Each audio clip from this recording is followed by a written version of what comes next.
Good afternoon, brothers and sisters. Good afternoon. Another Sunday with God, brothers and sisters. Amen, amen. Brothers and sisters, welcome to another episode of Idea WXM Prayer Partners Fellowship International, where Jesus Christ is Lord. Where Jesus Christ is Lord. Where Jesus Christ is Lord. Amen, amen, brothers and sisters. So, brothers and sisters, my name is Brother Joshua, and my co-MC is the God, the Lord, and our Savior, brothers and sisters. Wala po po MC, brothers and sisters, today. And kamusta na Madam Yahweh Shaddai? Thank God, I am blessed, happy, blessed, blessed. Amen. I am God, the angel, but me, the God, the rest of the me, the God, I give power.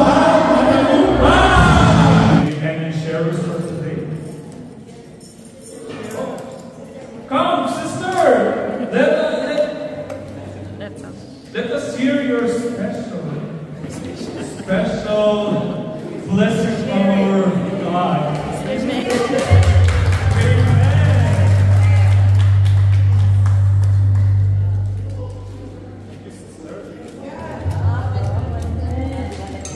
Isang mapagpalang hapon po sa ating lahat.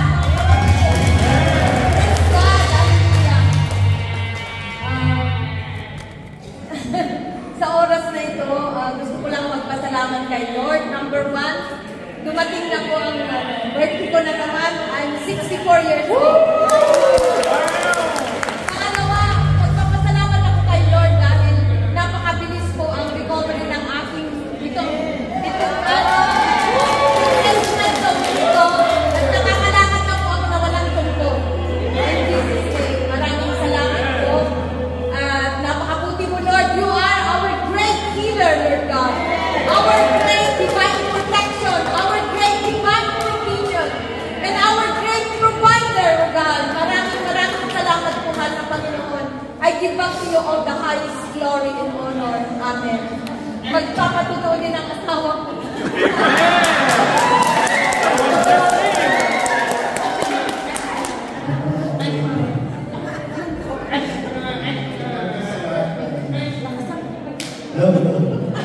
Praise the Lord!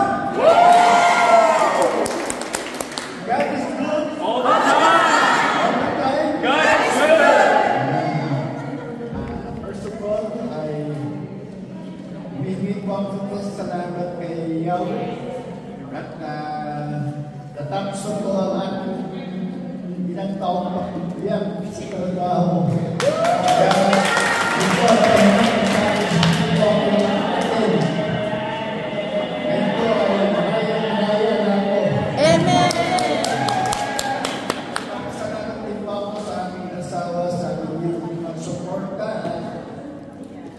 at ganun din po sa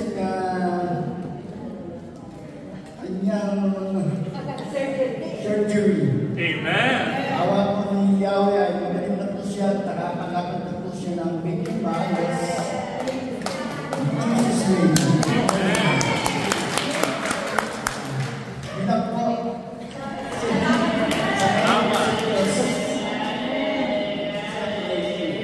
Thank you, brother. Thank you, sisters. Any more sharers? You want to share their blessing? Oh, sister, please come forward. Please share.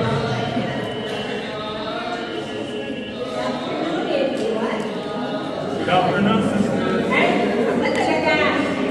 Minsan, yakilang ko parang sa inyo, pero ipaglalaban ko ang kabutihan ni Lord. Amen. Yung anak ko si Jay, sabi ko nga, survivor siya ng cancer. Ngayon, nag-turn 36 na siya, nagkasakit siya 18 years old. So, nagdala sa Japan, Pilipinas, enjoy nila pagpipinsan yung sarili nila. Dumating sila Saturday night, Sunday, naramdaman niya yung mahina na yung lungs. Monday, mas pa siya sa trabaho.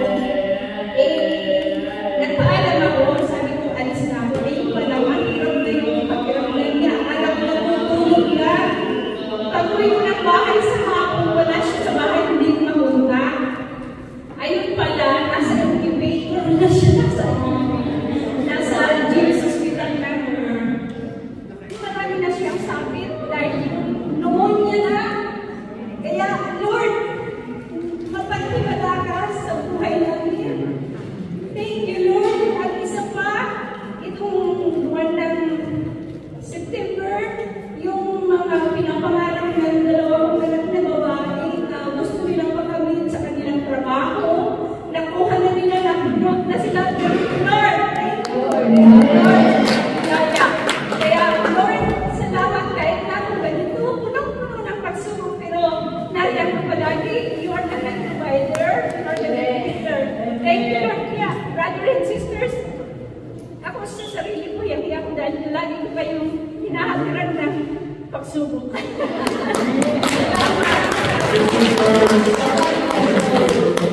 Are there any more sharers? Oh, sister, please come forward. Yes, there's a lot of blessing today, brother and sister. Amen. Pa-share naman yung blessing niyo po sa akin po, sister.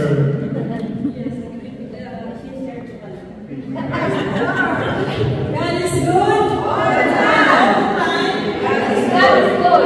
Truly, God is so good for this year, for poorer or for richer or poorer, for sickness and health to us. We are celebrating our 41st anniversary. Thank you, Lord, for the 41st and counting. Thank you for sa hirap at ginawa, we're still together, we're still in love, and for the grace of God. Thank you so much, and God bless us all. Any more sharers? Oh, Brother Daniel, please come forward. Good afternoon, everyone.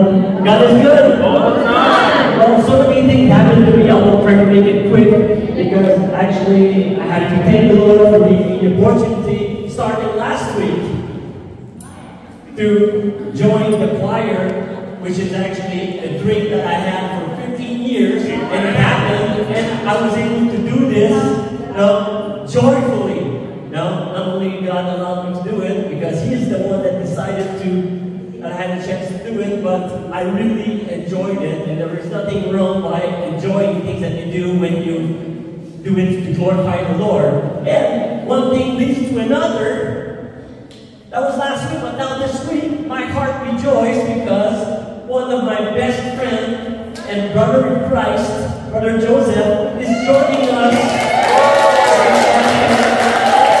Thank you, Lord, for bringing Brother Joseph and his beloved wife, Sister Millie, with us today. I really enjoyed having my best friends here.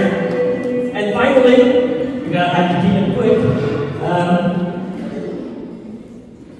I would ask you now to please pray for my wife and I as we're leaving on Tuesday for the Philippines. And please keep growing in numbers as we have been doing. And Brother Ken was a big addition this week for our fellowship, and he brings people to the center. I see the commitment of everyone. I'm really happy about it. To God be the highest glory. And as you pray for me, I will pray for you. And be good with my absence because I shall return. Thank you, Brother Daniel. Any more sharers? Kasi nakuha ng mga dalawa sa nakahano siya, nabigyan siya ng tube para mahiya. Kasi natutulog na siya, tatlong araw na hindi pa nagigising. Meron siyang he's got this spiritual level. Tapos, hindi pa sa 3 weeks sabi ng doktor sa akin, kagalang na sabi, tawagan niya ang kapatid, diba? Sabi ko, oh yes, I have siblings, 7 of them. We gotta call them and book kayo if you want to unplug the respirator. Amen. So nagulat ako kasi wala naman kasi sa wala mahirap tutulog. Ginawa ko sila, isa sa New York, isa sa Hawaii, isa sa San Francisco. Punta lang lahat. Tapos pinalita ko yung gusto ng doktor mangyari, hindi apply or not. Amen? Tapos, sabi ng kapatid ng isang babae, magputuhan tayo kasi mahirap yan, di ba? Mahirap ito isipan yan. Alam mo, may kapatid ako preacher, pero hindi siya na Elvis. As preacher siya sa ibang, nantayo siya sa kanya sa New York, sa East Coast. Tapos, tinanong namin, sabi, sino ang favor na i-unplug yung respirator? Nagtaas si Ma'am. Kami dalawang kapatid ko na nandaan sa ako. Pangatlo ko sa bata.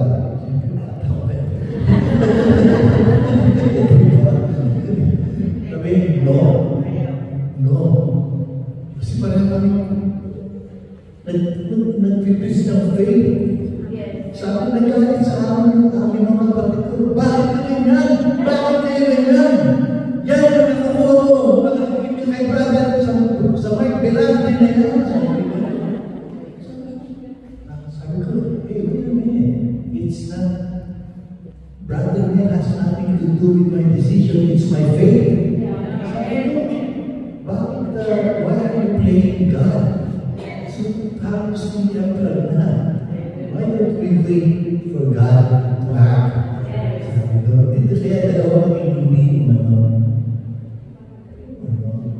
tapos, bahala kayo. Sabi ko, wala sila dalawa. Isa man lang hindi pwede. Kaya na lahat kami dito. Diba? Nag-hindi kami. Nasa kapalusan ng buo. Siyempre, ang gumaling na pala. Doon hindi ka immediate prayer, immediate na rin. Tumagal pa ng 3 buwan. Kasi nakabitin sa aming dalawang kapatid. Ika-third man, huminga mag-isa ang mga mother ko. Amen? Nabuhat siya kaya tinanggay yung respirator. Amen? Answer prayer ko. Kung pinatanggal nila yun, hindi na yun. Nabuhay pa siya ng 12 years. Hindi ba? Pero they said it reason din, hindi ng paraan na akay ko yung mga kapatid ko dahil sa nangyari na yun. Alam mo, magaling na sila pa, mga ngayon sa mga nagtututut sa Eli, pag-beto ako. Hindi nakakakay pa ko hindi sinasadya. I mean, kay Lord, di ba? All we have to do is wait. Kasi, ano yan, buhay natin ang usapan ko, hindi na yung Lamborghini. Buhay natin ang usapan ko. Pero dito mo, tapos siya namatay ng peacefully. Natulog lang. Pero, nabuhay pa siya.